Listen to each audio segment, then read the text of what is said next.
Hello बच्चों, मेरा नाम जेएस मल्होत्रा है और बहुत बहुत मुबारकबाद देना चाहता हूं उन सारे बच्चों का जिन्होंने recently CS executive entrance test qualify किया है और आ चुके हैं एक नेक्स्ट स्टेज की तरफ विच इज सीएस एग्जीक्यूटिव। तो बहुत बहुत मुबारकबाद पहले तो। हाँ, और दूसरी बात, मैं यहाँ पर अब आपको एक बहुत इंपॉर्टेंट बात बताने जा रहा हूँ। सीएस का ये जो आपका एग्ज़ाम है जो आप लोगों ने अभी क्वालिफाई किया और अब जो आपके आगे के एग्ज़ाम्स आएंगे उसमें बहुत बड़ा फ़र्क है। फर्क देखो, फर्क इसका भी है कि अभी तक जो आपने जो एंट्रेंस टेस्ट, वो एक एंट्रेंस टेस्ट, बिल्कुल उसका नाम भी सही रखा है कि एक एंट्रेंस टेस्ट है। आप लोगों ने एंट्रेंस कर ली है सीएस के कोर्स के लिए, तो अभी एक्चुअल में सीएस की पढ़ाई होती क्या है वो अब आपको पता चलेगी बच्चों। तो एक्चुअल में सीएस जो कंपनी सेक्रेटरी करता क्या है, कंपनी सेक्रेटरी की नॉलेज कहाँ कहाँ उसको नॉलेज की जरूरत पड़ती है, ये नॉलेज अब आएगी। तो सीएस एग्जीक्यूटिव के इस कोर्स के अंदर मेरा जो कंट्रीब्यूशन रहेगा इस नॉलेज के अंदर वो रहेगा टैक्स लॉज का। तो बच्चों, मैं आपका पेपर नंबर 4 सीएस एग्जीक्यूटिव का मॉड्यूल 1 पेपर नंबर 4 यानी टैक्स लॉज पढ़ाऊंगा।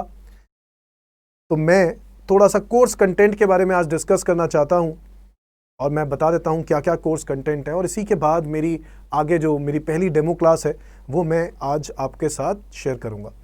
तो बच्चों, सीएस एग्जीक्यूटिव में आप पधार चुके हैं, है ना। और सबसे इंपॉर्टेंट क्या बात है पता है, सीएस का जो आप लोगों ने एंट्रेंस टेस्ट दिया है, हाँ, मेरी बात का बिल्कुल बुरा मत मानना, मैं कहना कुछ समझाना चाहता हूं आप लोगों को। यहां पर मैं लेवल बताना चाहता हूं आप लोगों को। ये देखो,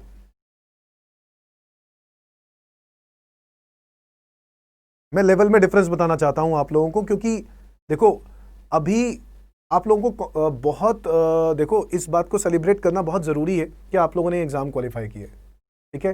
हर हर सक्सेस सेलिब्रेट करना बहुत ज़रूरी है।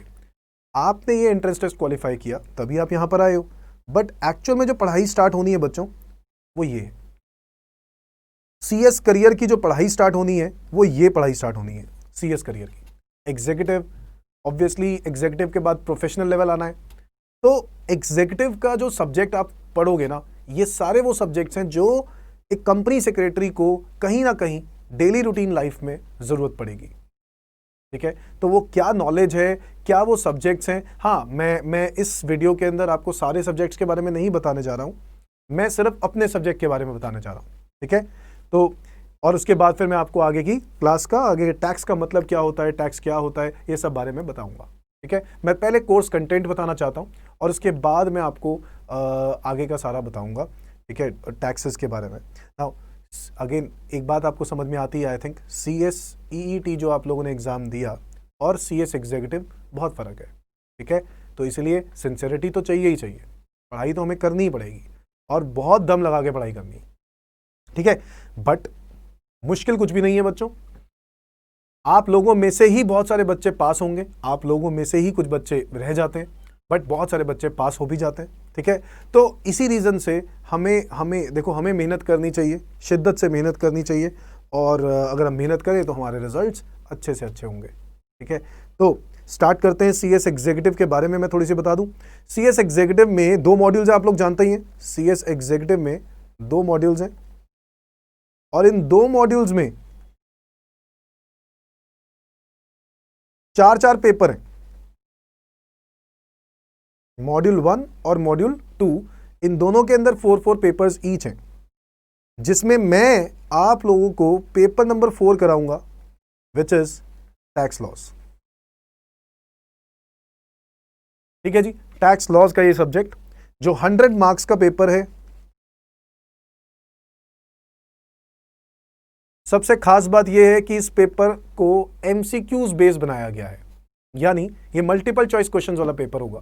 तो यहां पर आपको चॉइस वाले क्वेश्चंस मिलेंगे, आपको ऑप्शन होंगे, आप लोगों को उस ऑप्शन में से कोई एक पर टिक करना होगा। तो मेरे कहने का मतलब, पेपर वैसे तो मैं देखा जाए तो टैक्स लॉस का कोर्स बहुत सारा होता है। क्यों? कोर्स अगर मैं आपको डिस्कस करने बैठूं तो कोर्स मैं ये समझता हूं कि बहुत सारे लॉज के कंपैरिजन में इसका कोर्स बहुत ज़्यादा है। अगर मैं सारे लॉज को कंपेयर करूं तो सब्जेक्ट वाइज इसका कोर्स बहुत ज़्यादा है, बट इसको एक चीज़ अच्छा कर दिया इंस्टीट्यूट ने, वो ये कर दिया कि इसको एमसीक्यूज पेपर बना दिया। बट देखो तैयारी तो आपको करनी ही पड़ेगी, एमसीक्यूज है तो क्या हो गया, क्योंकि नेगेटिव मार्किंग है बच्चों। जी हाँ, आप लोगों ने सीएस एग्जीक्यूटिव एंट्रेंस टेस्ट दिया है और बहुत सारे बच्चे सीएस फाउंडेशन भी ट्राई कर रहे हैं, तो वो जो सीएस फाउंडेशन जो बच्चे देते हैं उसमें भी कोई नेगेटिव मार्किंग नहीं होती, सीएस एग्जीक्यूटिव एंट्रेंस टेस्ट में कोई नेगेटिव मार्किंग नहीं होती। बट अगर मैं आपको बता दूं क्लियरली कि मॉड्यूल 1 का ये जो पेपर है टैक्स लॉज, इस पेपर में जो एमसीक्यूज हैं उसमें नेगेटिव मार्किंग होगी। जी हाँ, नेगेटिव मार्किंग होगी, तकरीबन 0.25 मार्क्स यानी 1/4 मार्क्स नेगेटिव मार्किंग होगी। कितने? 1/4 मार्क्स की। इसको आप लोग कह सकते हो 0.25 मार्क्स। तो एक गलत आंसर 0.25 मार्क्स गया। ठीक है जी, तो अब हमें इसको पढ़ना क्या है, इसमें क्या क्या कंटेंट है सर, डिस्कस कर लो सर। आओ मैं आपको बता देता हूं मोटा मोटा कि इसके अंदर क्या आप लोगों को पढ़ना है। एक तो हमारा डायरेक्ट टैक्स है बच्चों, जो 50 मार्क्स का है। कितना? 50 मार्क्स का। और एक है बच्चों इनडायरेक्ट टैक्स, जो गेन 50 मार्क्स का है। और ये दोनों ही सब्जेक्ट्स बहुत ही मजेदार है। अगर आप लोग प्रैक्टिकली सोचो तो आप लोग रोज डेली रूटीन बेसिस पर इनडायरेक्ट टैक्सेस से मिल रहे हो। सर कैसे मिल रहे हैं? अरे जैसे आपने कोई गुड खरीदा या कोई सर्विस खरीदी, उस पर आपने कोई ना कोई जीएसटी पे किया, तो आप लोगों के दिमाग में ये चल रहा है कि यार ये जीएसटी क्या है, क्या चीज, ये गवर्नमेंट क्यों लगा रही है, क्या पर्पस है गवर्नमेंट का जीएसटी लगाने का। हम लोग जरूर पढ़ेंगे बच्चों, उसकी एक अलग सेपरेट डेमो क्लास होगी, तो वो भी देखना जरूर। और एक डायरेक्ट टैक्स है बच्चों, 50 नंबर का डायरेक्ट टैक्स, जिसके अंदर मैं आपको बताने वाला हूं कि आपके कोर्स में क्या कवर है, और वो है इनकम टैक्स लॉ। कौन सा law? Income tax law. Income tax law यानी इनकम टैक्स एक्ट 1961, ये कोर्स में आप लोगों ने पढ़ना है। बहुत अच्छी एक्सटेंसिव कवरेज की गई है इस सीएस एग्जीक्यूटिव के कोर्स के अंदर। ठीक है, साइमल्टेनियसली इनडायरेक्ट टैक्सेस की अगर हम बात करें तो यहां पर आपको पढ़ना है goods and service tax law,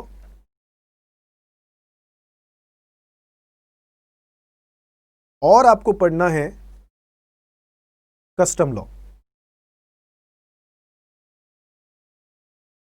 GST law और कस्टम लॉ, ये दो सब्जेक्ट्स आपको और पढ़ने हैं इनडायरेक्ट टैक्सेस की अगर हम बात करें तो। ये आपका कोर्स है जो 50 मार्क्स का इनकम टैक्स आ जाता है और 50 मार्क्स का जीएसटी और कस्टम लॉ है। कस्टम लॉ छोटा सा है, ज्यादा नहीं है, क्योंकि कस्टम लॉ का जो ज्यादातर पार्ट है वो सीएस प्रोफेशनल में आगे प्रोफेशनल लेवल पे डाला गया है। बहुत ही ज्यादा इंटरेस्टिंग है सब्जेक्ट्स, और इनके बारे में मैं बात कर रहा हूं अगली वीडियो के अंदर, जो मेरी साथ ही वीडियो कंटिन्यू हो जाएगी बच्चों। तो वो वीडियो को जरूर देखना और बताना कैसे लगी ये क्लास। और फिर इसके बाद एक और डेमो क्लासेस हैं, यानी जो जीएसटी की है वो जीएसटी का भी एक डेमो क्लास में दूंगा, तो आप लोग वो भी देख सकते हैं। तो आगे की क्लास आप एंजॉय कीजिए बच्चों, और आज के लिए इतना ही करते हैं। हाँ, बाकी हम लोग अगली क्लास में करेंगे। ठीक है, बाय बाय। हेलो बच्चों, आज हम लोग स्टार्ट कर रहे हैं टैक्स का लेक्चर नंबर 1। तो कोर्स को स्टार्ट करते हैं बच्चों। टैक्स के अंदर दो टैक्सेस हैं, एक होता है डायरेक्ट टैक्स और एक होता है इनडायरेक्ट टैक्स।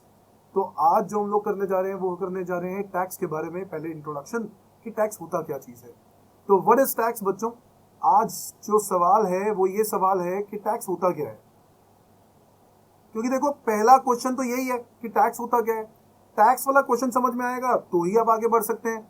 तो टैक्स क्या होता है, आज हमारा और कोई काम नहीं है। लेक्चर नंबर 1 में सिर्फ हम लोगों ने ये पढ़ना है कि टैक्स क्या चीज है। तो बता दो, आप लोगों के दिमाग में बहुत सारी बातें आ रही होंगी कि टैक्स सर ये है, टैक्स तो हम लोगों ने सुना हुआ है, मेरे पेरेंट्स बोलते हैं हम टैक्स देते हैं। अरे भाई टैक्स देते क्यों है पहली बात, और टैक्स है क्या चीज? टैक्स गवर्नमेंट हमसे एक चार्ज लेता है। गवर्नमेंट का क्या है? रेवेन्यू है, इसमें तो कोई डाउट नहीं है। गवर्नमेंट का एक रेवेन्यू है। गवर्नमेंट का ये रेवेन्यू क्यों लेती है गवर्नमेंट? क्या जरूरत है गवर्नमेंट को रेवेन्यू लेने की?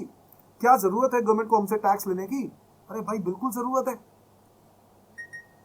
आज हमारे देश में इंफ्रास्ट्रक्चर तैयार हो रहा है, आज हमारे देश डेवलपिंग नेशंस में है। तो क्यों, कैसे? गवर्नमेंट के पास रेवेन्यू आ रहा है बच्चों, टैक्स की वजह से। ये जो टैक्स है ना, टैक्स, इसकी वजह से। ये टैक्स ही है जो हमारे देश में रेवेन्यू सोर्स बना हुआ है, और एक मेजर सोर्स ऑफ रेवेन्यू होता है बच्चों ये टैक्स जो होता है। गवर्नमेंट को रेवेन्यू मिलता है और गवर्नमेंट हमारे इंफ्रास्ट्रक्चर पे, हमारे देश की डेवलपमेंट में लगाता है। तो आज गवर्नमेंट इस रेवेन्यू को कहां कहां लगाता है, जैसे कि पब्लिक इंफ्रास्ट्रक्चर। आज इंफ्रास्ट्रक्चर तैयार किया ना गवर्नमेंट ने, आप देखो जगह जगह फ्लाईओवर्स, ब्रिजेस और इतने बढ़िया बढ़िया हाईवेज बनाए गए हैं। तो कैसे बनाए गए हैं? गवर्नमेंट का पैसा कहां से आता है? आप ही लोग तो देते हो, आप ही लोग देते हो बच्चों। कोई कहता है ना कि आप पब्लिक सेवा करो, सोशल कुछ करो, तो आपने अपने देश के लिए क्या किया? आप क्या बोलोगे? भाई टैक्स दिया। सबसे बड़ा काम है जो टैक्स दिया, देश के लिए तो दिया। जिसका फायदा कौन उठा रहा है? हम सब उठा रहे हैं। आज आप चाहे 100 रुपए कॉन्ट्रीब्यूट कर रहे हो टैक्स, चाहे आप 1000 दे रहे हो, चाहे आप लाख रुपए दे रहे हो, जितना अमाउंट दे रहे हो उतना ही बेनिफिट आपने पब्लिक को दिया है। तो क्यों नहीं दिया भाई? मुकेश अंबानी कहते हैं कि मुकेश अंबानी डोनेट नहीं करता। अरे भाई, जो टैक्स दे रहा है वो डोनेशन ही है। Tax is a donation. Tax government को ही तो दे रहा है वो पैसा, और गवर्नमेंट हमारे इंफ्रास्ट्रक्चर के लिए लगा रही है। तो देखा जाए तो इनडायरेक्टली तो पब्लिक के लिए ही हो रहा है सब कुछ। इज दैट क्लियर बच्चों? तो गवर्नमेंट रेवेन्यू पब्लिक इंफ्रास्ट्रक्चर के लिए लगता है। और कहां लगता है government revenue? Government revenue defence में लगता है। आज हमारी डिफेंस स्ट्रांग है ना, डिफेंस सिस्टम स्ट्रांग है। आज हमारे पास डिफेंस में बहुत बहुत अच्छे इक्विपमेंट्स हैं। तो कैसे आया? गवर्नमेंट के पास जो टैक्स आया, टैक्स का पैसा ही डिफेंस में लगाया गया बच्चों। डिफेंस के अलावा और क्या है गवर्नमेंट के पास, जो गवर्नमेंट ने कहां कहां और लगाती है? सर बीओपी, ये तो बहुत बड़ी दिक्कत है। Balance of payment. हमारे इंपोर्ट बहुत ज्यादा होते हैं बच्चों एक्सपोर्ट से, जिस रीजन की वजह से हमारा एक डेफिसिट होता है और वो हमें पे करना होता है। गवर्नमेंट इंपोर्ट ज्यादा करती है, एक्सपोर्ट कम करती है, जिसकी वजह से हमारी लायबिलिटीज बहुत है। और ये एक रीजन है, तो हमारा सारा पैसा इन जगहों पे लग जाता है। तो गवर्नमेंट का जो रेवेन्यू है वो इन्हीं चीजों में, वर्ल्ड बैंक से लोन लिया हुआ है, वर्ल्ड बैंक को लोन चुकाना है, देश का डेवलपमेंट हो गया, और भी बहुत सारी चीजें। तो हमारा देश आज तरक्की पर है, तो वो एक ही रीजन से, एक ही कारण से, वो है टैक्स। बच्चों आपको पता है हमारे देश में आईटीआर फाइलिंग भी पहले से बढ़ गई है। पहले सिर्फ 3 से 4% लोग आईटीआर फाइल करते थे, आज से 2 साल पहले। अब 2 साल नहीं, ज्यादा हो गया टाइम, 3-4 साल पहले ये स्टैटिस्टिक्स मैंने देखा था। और आज ये बढ़ के करीब 19% हो गया है, यानी 19% लोग आईटीआर फाइलिंग कर रहे हैं। अब देखो ये स्टैटिस्टिक्स चेंज हो गया है, इससे हमारे देश को बहुत फायदा हो रहा है। आप चाहे भले ही 100 रुपए दे रहे हो, बट 100 रुपए भी बहुत होते हैं गवर्नमेंट के लिए, क्योंकि गवर्नमेंट वो पैसा लगा रही है इन जगहों पर। पुलिस वालों को पैसा मिलता है, तो पुलिस, हमारा पूरा पुलिस का जो रेम्यूनरेशन है वो कहां से जाता है बच्चों? गवर्नमेंट के पास से जाता है, टैक्स जाता है। इनफैक्ट पब्लिक इंफ्रास्ट्रक्चर में ही आप ऐड कर सकते हो, एजुकेशन के लिए स्कूल्स, गवर्नमेंट स्कूल्स, हॉस्पिटल्स, ये इंफ्रास्ट्रक्चर में ही आ गए। वैसे समझ में आ रहा है बच्चों? तो ये गवर्नमेंट रेवेन्यू। आप देखो गवर्नमेंट रेवेन्यू भी जो है वो कितने टाइप के हैं? 2। गवर्नमेंट रेवेन्यू कितने टाइप के हैं? तो एक है डायरेक्ट टैक्स, दूसरा है इनडायरेक्ट टैक्स। आज हम लोग दोनों के बारे में बात करेंगे, पढ़ेंगे अभी डायरेक्ट टैक्स, बट डिस्कस हम लोग दोनों करें। यही क्वेश्चन है, ज्यादा देर नहीं लगानी, आज के लेक्चर में हम लोगों ने यही पढ़ा। बताओ डायरेक्ट टैक्स क्या होता है और इनडायरेक्ट टैक्स क्या होता है? डायरेक्ट टैक्स वो होता है जिसका burden, tax burden cannot be shifted.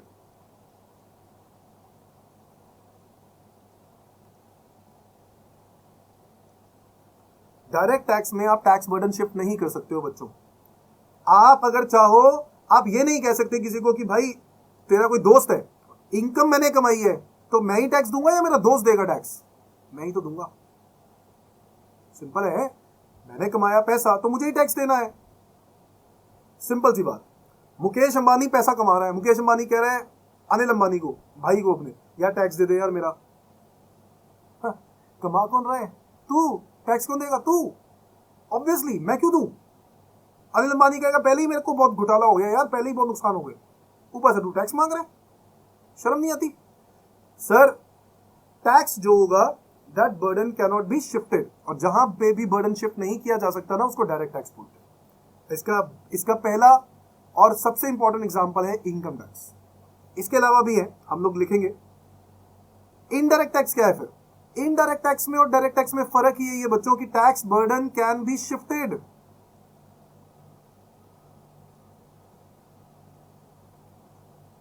Is that clear बच्चों?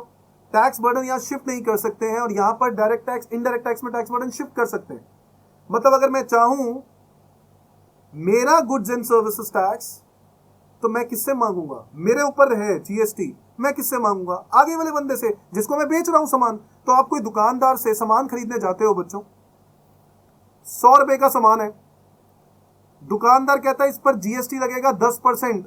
एग्जाम्पल ले रहा हूं बच्चों, प्लीज जीएसटी के रेट को इग्नोर करना, इजी करने के लिए 10% लिखता हूं हमेशा, 110। आप लोगों ने कितना प्राइस भरा बच्चों? 110, 110 रुपीज, जिसमें 10 रुपए जीएसटी है बच्चों। तो 10 रुपए का जीएसटी और 100 रुपए का प्राइस, टोटल आपने 110 रुपए दिए। तो बेसिकली उस दुकानदार ने अपना बर्डन शिफ्ट कर दिया किस पर? आपके ऊपर। अच्छा, ये चेन है बच्चों। मैन्युफैक्चरर ने पहले, सबसे पहले गुड बनाया होगा, मैन्युफैक्चरर ने होलसेलर पे वो लायबिलिटी डाल दी टैक्स की, उसने होलसेलर से ले लिया होगा, होलसेलर ने रिटेलर से लायबिलिटी ले ली, रिटेलर ने अल्टीमेटली कंज्यूमर से लायबिलिटी ले ली। तो बेसिकली गया किसकी जेब से? Consumer. It is an indirect tax. Indirect tax में हम बर्डन क्या कर देते हैं? शिफ्ट कर देते हैं दूसरी पार्टी पर, उससे पैसा कमाते हैं। अब आपके दिमाग में आएगा, सर कमा अगर ये बंदा रहा है तो यही क्यों नहीं टैक्स दे देता अपनी जेब से? अरे भाई, अगर ये 100 रुपए में से 10 रुपए देगा, तो सोचो इसका जो कमाई है, मान लो इस 100 रुपए के अंदर इसका मार्जिन जो है वो 10 रुपए का। कितने रुपए का मार्जिन है? 10। अब ये 10 रुपए के मार्जिन में से 10 रुपए खुद ही दे देगा अगर गवर्नमेंट को, तो कमाएगा क्या? टुल्लू।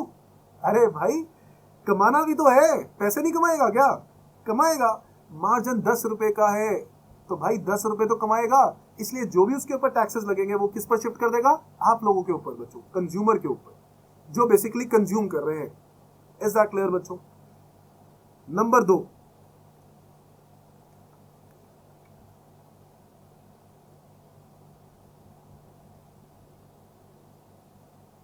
it follows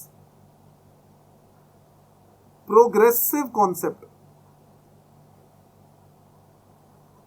क्या फॉलो करता है? Progressive concept. प्रोग्रेसिव कॉन्सेप्ट का मतलब इनकम ज्यादा टैक्स ज्यादा, इनकम कम टैक्स भी कम। समझ में आ रहा है बच्चों?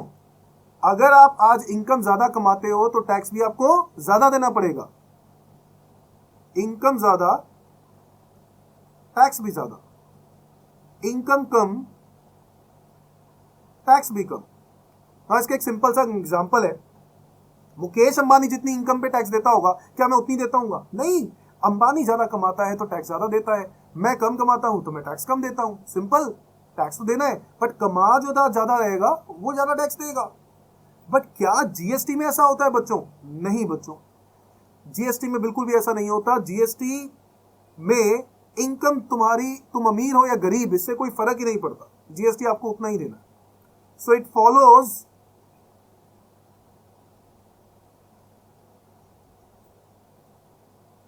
Regressive concept. मतलब इनकम ज्यादा हो या कम हो, tax will remain the same, tax same रहेगा। आओ एक एग्जांपल लेते हैं। एक कंज्यूमर, मान लेते हैं कंज्यूमर के दो तरह के कंज्यूमर्स हैं। मान लो आप एक रिक्शे वाला है, एक रिक्शे वाला है और वो जाता है, रिक्शे वाले को छोड़ो, एक बहुत अमीर पर्सन है, बीएमडब्ल्यू में कार में से उतरता है और जाके एक पेन लेने जाता है स्टेशनरी शॉप पर।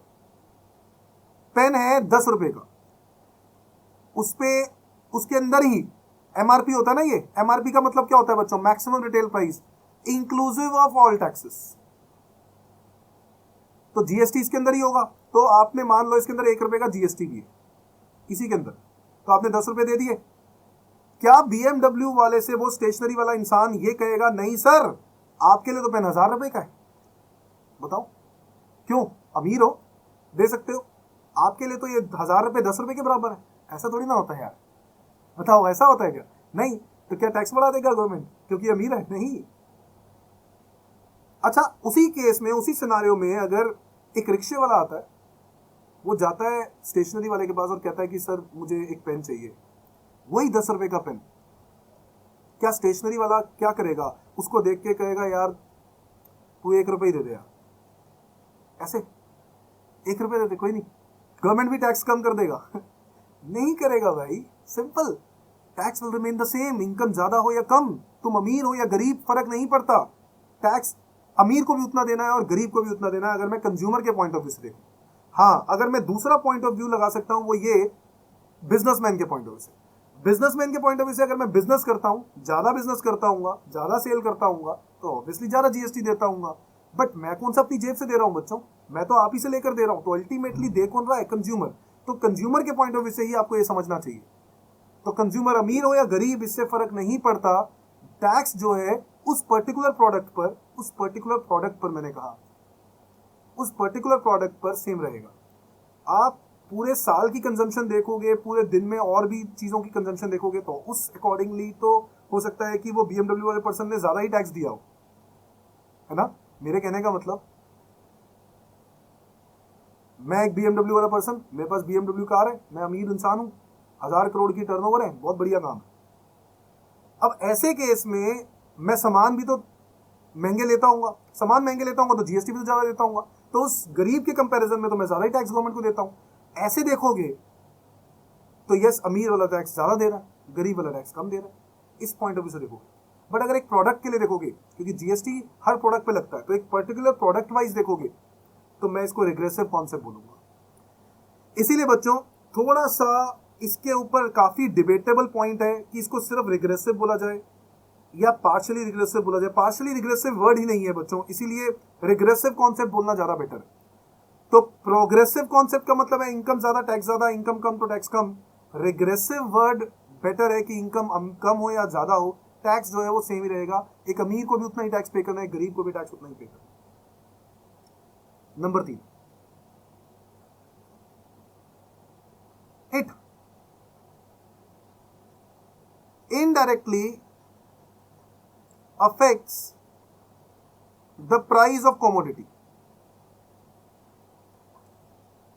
जो डायरेक्ट टैक्स है ना बच्चों, वो प्राइस ऑफ कमोडिटी पे इफेक्ट मारता है, उसको चेंज करता है, उसको हिलाता है। अब कैसे चेंज कर सकता है कमोडिटी के प्राइस को, आपको ये समझना है कि डायरेक्ट टैक्स से कमोडिटी के प्राइस में कैसे चेंजेस आ सकते हैं। जैसे कि अगर इनकम टैक्स आज गवर्नमेंट ने बढ़ा दिया, मान लो इनकम टैक्स पहले गवर्नमेंट 20% लेता था, अब उसने 30% कर दिया, तो इनकम टैक्स बढ़ाने से आपकी परचेजिंग पावर पे इंपैक्ट आएगा। परचेजिंग पावर कम होगी तो जो डिमांड आप कर रहे हो नॉर्मल गुड्स की, लग्जरी गुड्स की, वो कम कर दोगे। डिमांड कम करोगे तो सप्लायर भी क्या करेगा? सप्लायर को प्राइसेस क्या करने पड़े जाएंगे? कम करने पड़ जाएंगे बच्चों। सप्लायर प्राइसेस कम कर देगा सो दैट डिमांड वापस अप हो जाए। इनवर्स रिलेशनशिप होता है ना बच्चों, प्राइस और डिमांड में, प्राइस और डिमांड में। प्राइस कम, डिमांड ज्यादा, प्राइस ज्यादा, डिमांड कम, बट वो तब जब सप्लाई कांस्टेंट हो। अब मेरे कहने का मतलब यहां पर यह है कि इनकम टैक्स अगर बढ़ जाए तो उससे परचेजिंग पावर पे इंपैक्ट आएगा। परचेजिंग पावर की वजह से आप अपना डिमांड कम कर दोगे, डिमांड कम करोगे तो प्राइसेस भी क्या हो जाएगा? कम। मैं यहां पर जो गुड्स की बात कर रहा हूं बच्चों, जिन गुड्स की डिमांड की बात कर रहा हूं, वो नॉर्मल या लग्जरी गुड्स हो सकते हैं, नेसेसिटी गुड्स की बात नहीं कर रहा, क्योंकि वो तो एक्सेप्शन है। इनकम टैक्स कम हो जाए तो परचेजिंग पावर क्या हो जाएगी? बढ़ जाएगी। परचेजिंग पावर बढ़ गई, आपके पैसा ज्यादा होगा ना, आपके हाथ में पैसा ज्यादा होगा तो क्या होगा? डिमांड भी ज्यादा करोगे। डिमांड ज्यादा करोगे तो सप्लाई तो हर चीज की स्कैर्स होती है ना, तो सप्लाई अगर स्कैर्सिटी में है या कांस्टेंट है तो प्राइसेस को क्या करना पड़ेगा? बढ़ाना पड़ेगा, सो दैट डिमांड क्या हो जाए? डिक्रीज और इक्विलिब्रियम आ जाए। डिमांड और सप्लाई जहां पर मीट करता है उसको हम लोग कौन सी पोजीशन बोलते हैं? इक्विलिब्रियम पोजीशन, है कि नहीं? तो कमोडिटी के प्राइसेस पे इंपैक्ट डालता है income tax, direct taxes. Inflation को कंट्रोल करने की ये पॉलिसी है। आप लोगों ने इकोनॉमिक्स में पढ़ा होगा ना बच्चों, फिस्कल पॉलिसी। क्या थी वो फिस्कल पॉलिसी? कुछ याद है? फिस्कल पॉलिसी यही थी बच्चों, टैक्स इंक्रीज हो जाए, टैक्स इंक्रीज करने से आपकी पावर, परचेजिंग पावर कम हो जाएगी, जिसकी वजह से डिमांड कम होगी और प्राइसेस कम करने पड़ जाएंगे। इज दैट क्लियर बच्चों? तो ये है, जैसे कि फिस्कल पॉलिसी, आप लोगों ने इन्फ्लेशन कंट्रोल करने के लिए दो तरह की पॉलिसीज पढ़ते थे, फिस्कल पॉलिसी और मॉनेटरी पॉलिसी। फिस्कल पॉलिसी यही है, बट कोई भी सरकार, कोई भी गवर्नमेंट ऐसा नहीं करेगी कि इनकम टैक्स बढ़ा देगी क्योंकि इन्फ्लेशन कंट्रोल करना है। नहीं, क्यों? क्योंकि अगर इनकम टैक्स बढ़ा देगी भैया, अगले 5 साल के बाद फिर से तो आना है, नहीं आना? नहीं तो अगले 5 साल के बाद तो वो आएंगे ही नहीं, आ ही नहीं पाएंगे। Is that clear? तो बच्चों, थर्ड, अगर मैं इधर देखूं तो it directly affect the price of commodity. तो बच्चों, डायरेक्टली अफेक्ट करता है कॉमोडिटी का प्राइस। डायरेक्टली कैसे करता है? सर, अगर आज जीएसटी बढ़ जाए तो कॉमोडिटी का प्राइस बढ़ जाएगा या नहीं बढ़ जाएगा? बताओ। ये देखो, प्राइस है 100 रुपए, जीएसटी का रेट है मान लो 10%, तो कितना हुआ? 110। जीएसटी का रेट 20% हो जाता है तो प्राइस कितना हुआ? 120। यानी अगर जीएसटी बढ़ गया तो प्राइस बढ़ गया, जीएसटी कम तो प्राइस कम। समझ में आ रहा है बच्चों? तो डायरेक्ट टैक्स डायरेक्टली इंपैक्ट करता है, इनडायरेक्टली इंपैक्ट करता है प्राइस की, कॉमोडिटी के प्राइस को, जबकि इनडायरेक्ट टैक्स डायरेक्टली इंपैक्ट करता है क्योंकि वो लगता ही या तो गुड पर है या सर्विस पे लगता है। तो कॉमोडिटी के प्राइस पे भी इंपैक्ट करता है, इनफैक्ट सर्विस के प्राइस को भी चेंज कर देगा। Is that clear? आगे आ जाते हैं बच्चों। डायरेक्ट टैक्सेस को मैनेज करने के लिए हमारे देश में जो अथॉरिटी है उसका नाम है सीबीडीटी। क्या नाम है? सीबीडीटी। ये वो अथॉरिटी है जो हमारे देश में डायरेक्ट टैक्सेस को मैनेज करती है बच्चों। तो हमारे देश में डायरेक्ट टैक्सेस को मैनेज करने के लिए जो अथॉरिटी है उसको क्या बोलते हैं? सीबीडीटी। यार, कोई तो ऐसा पढ़ा लिखा, पढ़ी लिखी बोर्ड होना चाहिए, पढ़ा लिखा एक मैनेजमेंट होनी चाहिए जो ये देख पाए कि डायरेक्ट टैक्सेस में क्या करना है, हमें क्या नहीं करना। भाई, प्राइम मिनिस्टर नरेंद्र मोदी थोड़ी ना बताएंगे, वो नहीं बता पाएंगे। वैसे भी उनको बहुत सारे और काम होते हैं, उनको और सारी चीजों के एग्जीक्यूशन देखने हैं। Is that clear? But direct taxes में अगर आज आप ये चाहते हो कि कोई ऐसे मैनेजमेंट हो जो सिर्फ इन्हीं चीजों पर फोकस करके काम करती हो, तो वो है सीबीडीटी। सीबीडीटी हमारे देश का ही बोर्ड है, सेंट्रल गवर्नमेंट का बोर्ड। इसका फुल फॉर्म है, मैं इसको अगले पेज पे लिखता हूं बच्चों। सीबीडीटी की फुल फॉर्म लिखेंगे please. Central board of direct taxes, CBDT. हमारे देश का सेंट्रल गवर्नमेंट का बोर्ड। सेंट्रल बोर्ड, जब भी सेंट्रल वर्ड आ जाए ना, इसका मतलब क्या है? Central government. इसको कौन चलाता है? Central government. और इनडायरेक्ट टैक्सेस में कौन मैनेज करता है? बताओ। इनडायरेक्ट टैक्सेस में, अरे आगे भी जगह थी, यहां पर भी जगह थी, मैं यही लिख देता हूं यार। सीबीडीटी की फुल फॉर्म यही लिख देता हूं, central board of direct taxes. ठीक है बच्चों? और इसी तरीके से इनडायरेक्ट टैक्सेस मैनेज करने के लिए भी तो कोई बोर्ड होना चाहिए। बिल्कुल है बच्चों, इसका नाम है सीबीआईसी, जो इनडायरेक्ट टैक्सेस में मैनेज करता है। इसकी फुल फॉर्म है central board of indirect taxes and customs. Central board of indirect taxes and customs. तो डायरेक्ट टैक्सेस के लिए जैसे एक बोर्ड है सेंट्रल बोर्ड, वैसे ही हमारे देश में एक सेंट्रल बोर्ड है इनडायरेक्ट टैक्सेस के लिए। इनडायरेक्ट टैक्सेस, जीएसटी इसी के अंदर आ जाएगा, और कस्टम लॉ को भी इसी के अंदर कवर अप करेंगे। Is that clear? नाउ, इस बोर्ड का पहले नाम कुछ और था। CBEC, earlier called as. जब जीएसटी आया ना बच्चों, तो इस बोर्ड का नाम चेंज करना पड़ा। इस बोर्ड का नाम था central board of excise and custom, क्योंकि अब एक्साइज रहा नहीं, जीएसटी आ गया है, तो जीएसटी की जगह पे इन्होंने आई इंट्रोड्यूस कर दिया, विच इज इनडायरेक्ट टैक्सेस, और कस्टम को वैसे ही रहने दिया। समझ में आ गया? नाउ आ जाओ एग्जांपल्स पर लिखते हैं। एग्जांपल्स क्या होंगे डायरेक्ट टैक्सेस में? तो डायरेक्ट टैक्सेस में क्या एग्जांपल्स होंगे? इनकम टैक्स, हाउस टैक्स, जो आप प्रॉपर्टी पर टैक्स पे करते हो ना बच्चों, आपके पेरेंट्स पे करते होंगे हाउस टैक्स। रजिस्टर्ड एरिया में, रजिस्टर्ड लोकेशन पे आपको गवर्नमेंट को एक टैक्स देना पड़ता है। जो एमसीडी आपकी दिल्ली में तो एमसीडी है, बाहर दूसरे एरियाज में हर जगह पे एक म्युनिसिपल कॉर्पोरेशन होता है, वो लोग टैक्स लेते हैं। जैसे बॉम्बे में बॉम्बे म्युनिसिपल कॉर्पोरेशन है, हर जगह पे एक अपना म्युनिसिपल अथॉरिटी होगी, वो लोग टैक्स लेते हैं, हाउस टैक्स बोलते हैं उसको। तो हाउस टैक्स भी कौन पे करेगा? जिसका घर होगा, तो it is also a direct tax. Corporate tax, corporate tax क्या होता है?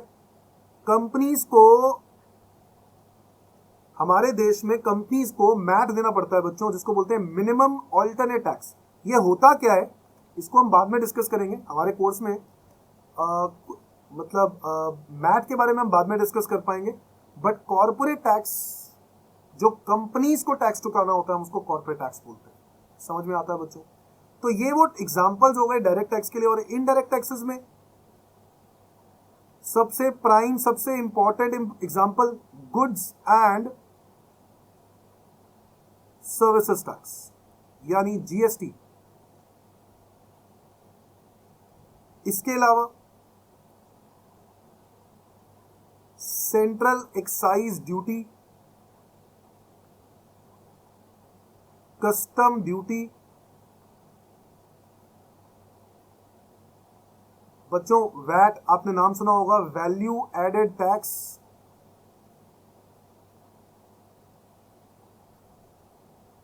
सेंट्रल सेल्स टैक्स,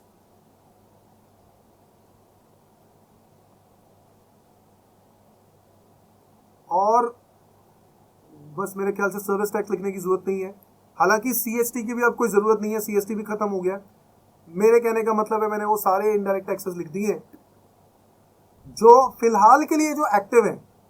वैट भी कुछ प्रोडक्ट्स पे लग रहा है बच्चों, हम लोग बाद में पढ़ेंगे किन किन प्रोडक्ट्स पे लग रहा है। सेंट्रल एक्साइज ड्यूटी भी फिलहाल लग रहा है कुछ प्रोडक्ट्स पर। कस्टम ड्यूटी तो लगता ही है, कस्टम ड्यूटी कोई चेंज नहीं है। कस्टम ड्यूटी कब लगता है पता है? इंपोर्ट एक्सपोर्ट पर। जब भी हम कोई गुड्स इंपोर्ट या एक्सपोर्ट करते हैं, उस पर हमें गवर्नमेंट को क्या देना पड़ता है? Custom duty. Goods and service tax तो आप लोग जानते हैं, जब भी हम लोग कोई पर्टिकुलर गुड या सर्विस को सप्लाई करते हैं, हम उस पर जीएसटी पे करते हैं। नाउ सप्लाई वर्ड मैंने क्यों बोला, इसके बारे में हम बाद में इलाबोरेट करेंगे, चिंता करने की कोई जरूरत नहीं। अभी बिल्कुल फ्रीडम से पढ़ना है, उड़ते उड़ते टेंशन फ्री होके। कर क्या रहे? सिंपल सी बात, सर क्या पढ़ा हमने? टैक्स। सर क्या पढ़ा टैक्स के अंदर? बेटा टैक्स क्या होता है? टैक्स क्या होता है? What is tax? तो बच्चों ने बताया टैक्स एक गवर्नमेंट का रेवेन्यू है सर। टैक्स गवर्नमेंट का एक चार्ज है, गवर्नमेंट हमसे लेती है। क्यों लेती है? गवर्नमेंट को क्या लेने की जरूरत है? बेटा जितना भी आज इंफ्रास्ट्रक्चर तैयार हो रहा है, डिफेंस है, एजुकेशन है, हॉस्पिटल है, बैलेंस ऑफ पेमेंट्स जो हमें पे करनी है, ये सारा का सारा खर्चा कहां से होता होगा? गवर्नमेंट के रेवेन्यू से, यानी टैक्स से। अब गवर्नमेंट को जो रेवेन्यू आता है वो दो सोर्सेज से आता है, डायरेक्ट टैक्स और एक इनडायरेक्ट टैक्स। डायरेक्ट टैक्स जिसका बर्डन हम लोग क्या कर सकते हैं, जिसका बर्डन हम शिफ्ट नहीं कर सकते। इनडायरेक्ट टैक्सेस जिसका बर्डन हम शिफ्ट कर सकते हैं दूसरी पार्टी पर। डायरेक्ट टैक्स में प्रोग्रेसिव कॉन्सेप्ट है, यानी ज्यादा इनकम ज्यादा टैक्स, ज्यादा प्रोग्रेस ज्यादा टैक्स, कम प्रोग्रेस कम टैक्स। जबकि इनडायरेक्ट टैक्सेस में रिग्रेसिव कॉन्सेप्ट है, इनकम अमीर हो या गरीब हो आप लोग फर्क नहीं पड़ता, tax will remain the same. Number 3, direct tax it indirectly affect the price of the commodity.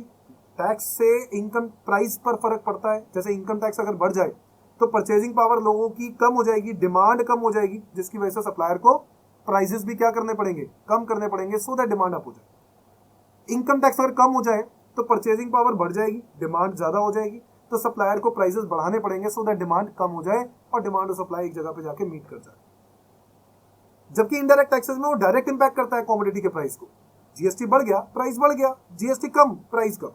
अब आप लोगों के दिमाग में आ रहा होगा सर आप लोगों ने तो आपने और भी एग्जांपल्स लिखवाए हैं, तो क्या जीएसटी के अलावा जो चीजें आपने बताई हैं क्या उनके सबके साथ ऐसा होता होगा? बिल्कुल सही बात, बिल्कुल ऐसा ही होता है। जीएसटी के अलावा मैंने जो लिखवाया है वो लिखवाया है VAT, custom duty, excise duty. जी हाँ बिल्कुल, VAT, custom duty, excise duty, इन सब में ऐसा होता है। इनका भी इंपैक्ट किस पे आता है? प्राइसेस पर आता है। इज दैट क्लियर बच्चों? अब डायरेक्ट टैक्सेस को मैनेज करने के लिए कौन सी अथॉरिटी है? CBDT, central board of direct taxes. और इनडायरेक्ट टैक्सेस को अथॉरिटी कौन सी है? Central board of indirect taxes and customs, CBIC. बेटा ये याद करना है, याद करना है, ये आज ही निपटा देना है बेटा। जो मैं आज करवा रहा हूं ये 2 नंबर का क्वेश्चन है, 2 नंबर का। सीए हो, सीएस हो या सीएमए एग्जाम्स हो, सब में आता है। 2 नंबर का क्वेश्चन आ चुका है, 5 पॉइंट्स पता होने चाहिए मैक्सिमम। अब 2 नंबर का आया, 5 नंबर का भी आ सकता है, 4 नंबर का भी आ सकता है, तो इसलिए हम लोग रेडी रहेंगे। Is that clear? तो 5 नंबर के लिए हम लोग तैयारी करके चल रहे हैं। 5 नंबर का मैंने आपको लिखवा दिया है। 2 नंबर, 3 नंबर, 4 नंबर जो भी आएगा आप लोग कर सकते हो, 5 से ऊपर कभी नहीं आ सकता। Is that clear? Direct taxes के एग्जांपल में income tax, corporate tax, house tax याद करना है। इनडायरेक्ट टैक्सेस में GST, VAT, excise duty, custom duty, etcetera etcetera. ठीक है बच्चों? अब एक और टॉपिक कर लेते हैं बच्चों, जो मैं थोड़ा सा और डिस्कस करना चाहता हूँ। एक तो ये क्वेश्चन हो गया टैक्स क्या होता है, गवर्नमेंट का रेवेन्यू के बारे में। इसके अलावा एक टॉपिक और मैं करवाना चाहता हूं, आओ नोट करते हैं बच्चों।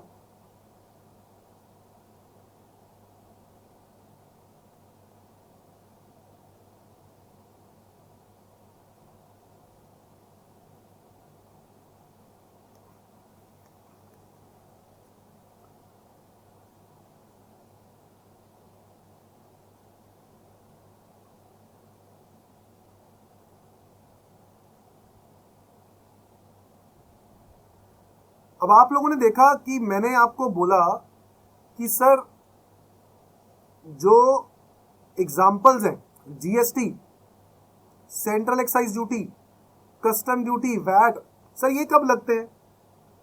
इसी को बताने के लिए मैं आपको अगला टॉपिक पढ़ा हूं, विच इज टैक्सेबल इवेंट। सो बच्चों, टैक्सेबल इवेंट क्या चीज है?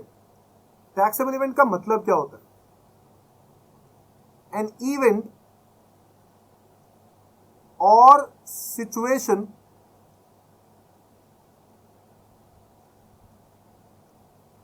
which gives rise to tax liability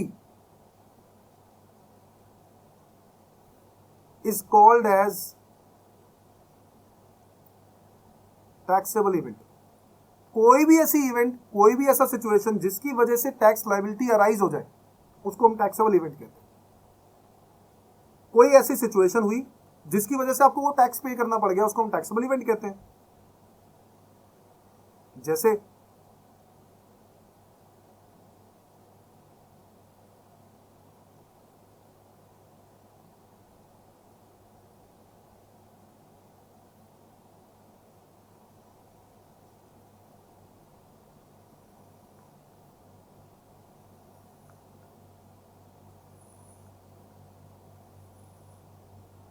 अब मैं कुछ टैक्सेबल इवेंट्स के बारे में बात करता हूं। पहले मैं यहां लिखता हूं टैक्स और फिर इसका इवेंट लिखता हूं, जैसे कि इनकम टैक्स। आप लोगों को इनकम टैक्स पे करना है बच्चों। क्यों पे करना है? जितने भी लोग टैक्सेबल इनकम कमा रहे हैं, टैक्सेबल इनकम हमारे देश में पता है क्या होती है? जब आप 2.5 लाख रुपए से ज्यादा कमाते हो उसको टैक्सेबल इनकम कहते हैं। 2.5 लाख, हाँ जी हाँ, 2.5 लाख आज हम लोग पढ़े, आज नहीं नेक्स्ट क्लास में हम पढ़ेंगे, टैक्स रेट्स के बारे में भी पढ़ेंगे बहुत जल्द। तो taxable income, earning, taxable income is your event. मतलब जैसे ही आपने 2.5 लाख से ज्यादा इनकम क्रॉस करी, आपको क्या पे करना पड़ेगा? Income tax. This is tax, this is event. इस रीजन की वजह से टैक्स लग रहा है, इस इवेंट की वजह से टैक्स लग रहा है। ये जो इवेंट है ना, इसकी वजह से टैक्स लग रहा है। बात करते हैं गुड्स एंड सर्विसेज टैक्स की, ये हमें पे क्यों करना पड़ता है? इसका रीजन है सप्लाई ऑफ गुड्स और सर्विसेज। ये एक इवेंट है बच्चों जिसकी वजह से आपको जीएसटी पे करना पड़ता है। तो आज कोई पूछेगा जीएसटी क्यों पे करना पड़ता है? क्योंकि गवर्नमेंट ने बोला है कि गुड्स और सर्विसेज सप्लाई करने पर आपको क्या पे करना है? जीएसटी। अब ये बातें लिखी कहाँ है वो मैं आपको बाद में बताऊंगा। संविधान में सब कुछ लिखा है, तो ये क्यों नहीं लिखा होगा? संविधान समझते हो, कॉन्स्टिट्यूशन ऑफ इंडिया, हर चीज आज गवर्नमेंट के पास जो भी पावर है वो सब चीजें कहां से मिलती हैं? कॉन्स्टिट्यूशन ऑफ इंडिया से। समझ में आता है बच्चों? तो supply of goods and services की वजह से जीएसटी पे करना पड़ता है। ये बात कहां लिखी है मैं आपको बाद में बताऊंगा। नेक्स्ट लिखते हैं sir, central excise duty. Sir central excise duty क्यों देनी पड़ती है, कब देनी पड़ती है? अब देखो, वैसे तो पहले लगती थी जब भी हम कोई गुड्स मैन्युफैक्चर करते थे, manufacture of goods in India, but अब ये सारे गुड्स पे नहीं लगता। तो basically central excise duty already deleted है। बट अगर आप पूछो कि सर अभी भी आप कह रहे हो कि कुछ आइटम पे लगता है, तो वो कौन से आइटम्स है? तो बच्चों गवर्नमेंट ने कहा जो टोबैको है ना, टोबैको, ये नेगेटिव आइटम है, इसके ऊपर लगा दो। टोबैको के अलावा गवर्नमेंट ने पेट्रोलियम आइटम्स जैसे कि petrol, diesel, high speed diesel, natural gas, इन आइटम्स के ऊपर भी गवर्नमेंट ने कहा कि हम लोग क्या लगाएंगे? Central excise duty. तो आज के टाइम पे इन दो आइटम्स पे लग रहा है, इसके अलावा चीजों पे नहीं लग रहा। Is that clear? तो गवर्नमेंट हमसे ले रहा है, ये टैक्सेस ले रहे हैं गवर्नमेंट सेंट्रल एक्साइज ड्यूटी के नाम से। बट वैसे पहले की बात करो तो manufacture of goods in India, जब भी हमारे देश में मैन्युफैक्चर होता था ना कुछ, तो गवर्नमेंट को, लोगों को सेंट्रल एक्साइज ड्यूटी पे करनी पड़ती। अच्छा, इसको सेंट्रल क्यों बोलते हैं? क्योंकि ये सेंट्रल गवर्नमेंट लगाती थी। समझ में आया? इसको सेंट्रल गवर्नमेंट लगाती थी। बेसिकली बच्चों एक्साइज भी ना दो तरह के होते थे। एक्साइज जो है ना वो दो तरह के होते थे।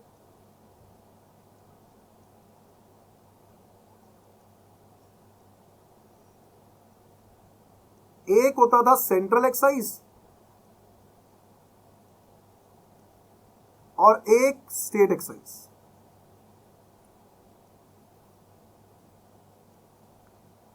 अब सेंट्रल एक्साइज वो एक्साइज है जिसपे टैक्स कौन लगाता है? जब गुड्स मैन्युफैक्चर होंगे इंडिया में, बट लगाएगा कौन?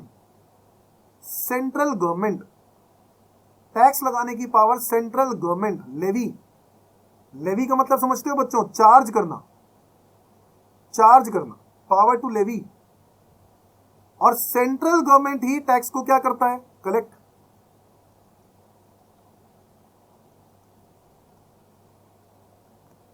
टैक्स लगाएगा कौन? Central government. कलेक्ट कौन करेगा? Central government. Central excise duty किस पर? बताता हूं ना, बताता हूं। कहा था ना, फ्लाई करना है, उड़ना है, इंजॉय करते करते पढ़ना। ठीक है, मजा आ रहा ना? अब स्टेट एक्साइज। स्टेट गवर्नमेंट जो टैक्स लगाती थी मैन्युफैक्चर पर, उसको स्टेट एक्साइज बोलते थे। सर स्टेट गवर्नमेंट तो आपने बोला सेंट्रल गवर्नमेंट लगाती है, तो फिर ये क्या चक्कर है? बेटा ऐसा है ना, कुछ प्रोडक्ट्स पे सेंट्रल गवर्नमेंट लगाती थी और कुछ प्रोडक्ट्स पे स्टेट गवर्नमेंट लगाती थी। तो स्टेट गवर्नमेंट लेवी करती थी। लेवी का मतलब क्या होता है बच्चों? चार्ज करना। चार्ज करना मतलब टैक्स लगाना। तो स्टेट गवर्नमेंट लगाती थी और स्टेट गवर्नमेंट ही इस पर टैक्स कलेक्ट करती थी, करती है अभी भी कलेक्ट करती है। तो बताओ सर ये कौन से प्रोडक्ट्स हैं जिनके बात आप कर रहे हो? मैं पहले की बात करूं, अगर सेंट्रल एक्साइज, जहां भी मैं स्टेट एक्साइज वाले प्रोडक्ट्स लिख रहा हूं, इसके अलावा जितने भी प्रोडक्ट्स हैं वो सेंट्रल एक्साइज देना पड़ता था। Example, alcoholic liquor, narcotics, opium and Indian hemp. Indian hemp,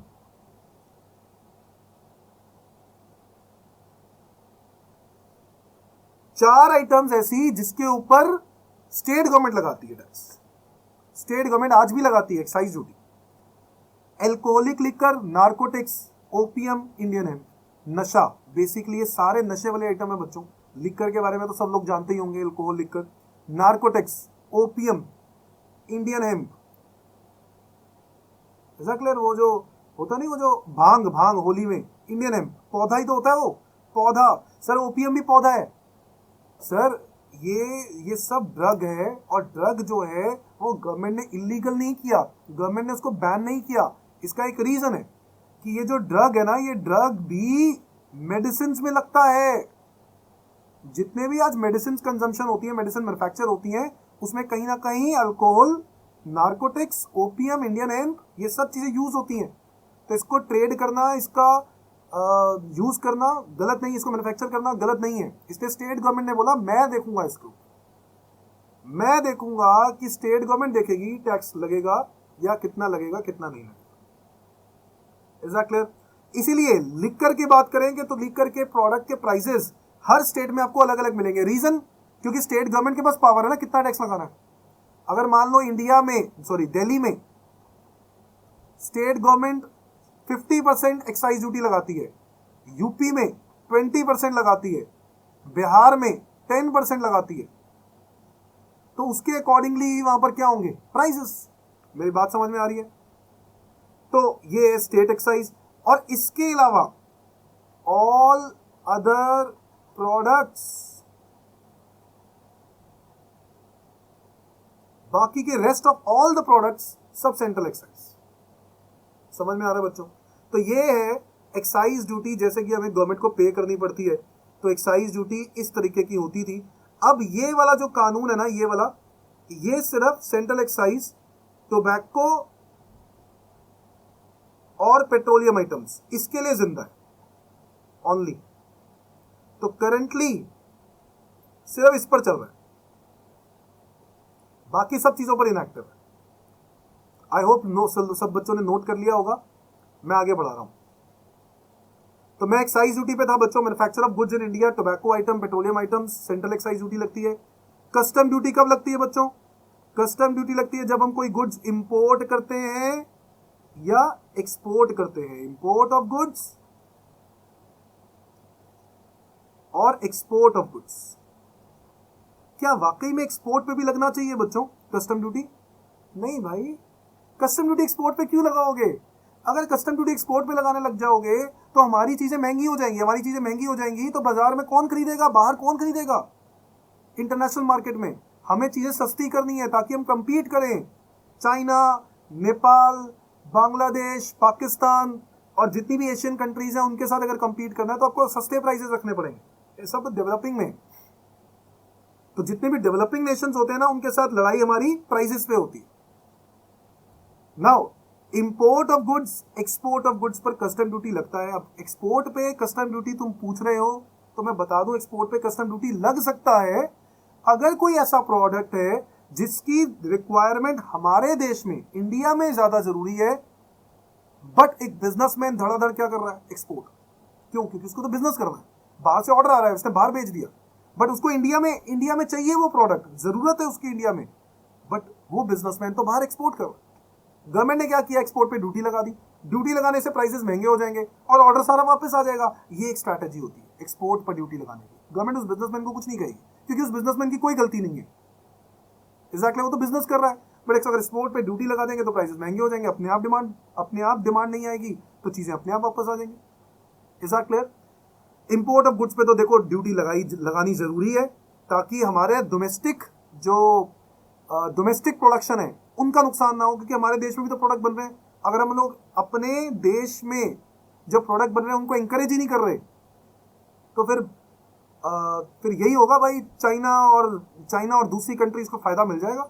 जो आप देख रहे हो आज भी इंडिया के अंदर, चाहे कोरोना वायरस में आप लोग सुनते होंगे कि बहुत सारे 50% चाइना का बिजनेस खत्म कर दिया, कुछ भी नहीं हुआ भाई। आज भी बहुत सारा इंपोर्ट चाइना से होता है, चाइना के बिना काम ही नहीं बनना। Is that clear? Import of goods, तो हमारे देश में प्रोडक्शन होनी चाहिए, प्रोडक्शन होगी तो इंपोर्ट कम हो जाएगा, वही चाहिए। जिस दिन हम लोग उस लेवल पे आ गए ना, हमारा देश और डेवलप होना स्टार्ट हो जाएगा बहुत जबरदस्त तरीके से, पहले से तो बेटर ही है। नाउ कस्टम ड्यूटी के बाद बात करते हैं वैल्यू एडेड टैक्स की।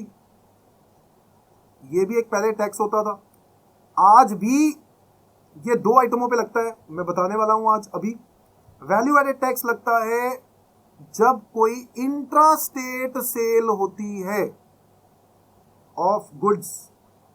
इंट्रा स्टेट सेल का मतलब है within the state, within the state. यानी अगर दिल्ली का ही सेलर है, दिल्ली का ही बायर है, दिल्ली के सेलर ने दिल्ली के बायर को सामान बेचा तो क्या लगेगा?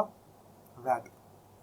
दिल्ली का सेलर हरियाणा वाले बायर को बेचता है तो क्या लगेगा? CST, central sales tax. मैं आपको बताऊंगा अभी। तो ये मैं फिर से बता रहा हूं, ये इवेंट है बच्चों जिनकी वजह से ये टैक्सेस लगते थे। तो वैट आज सिर्फ दो आइटमों पे लगता है, which is one petroleum items and other is alcoholic liquor. Alcoholic liquor और पेट्रोलियम आइटम्स पे आज क्या लगता है? वैट लगता है। इसके अलावा किसी और प्रोडक्ट पे वैट नहीं लगता। Petroleum items, alcoholic liquor. समझ में आ गया बच्चों? ठीक है, वो बातें आप वैसे जब हम लोग इनडायरेक्ट टैक्सेस पढ़ेंगे तब भी आएगा, बट एक बारी आप लोगों को एक बारी फिर से मैंने यहीं पर क्लियर कर दिया बात। एल्कोहलिक लिकर और पेट्रोलियम आइटम पर क्या लगता है? वैट। इसलिए इनके प्राइसेस आपको हर स्टेट में अलग अलग मिलेंगे। आपने देखा होगा पेट्रोल के भी रेट हर स्टेट में अलग अलग होते हैं।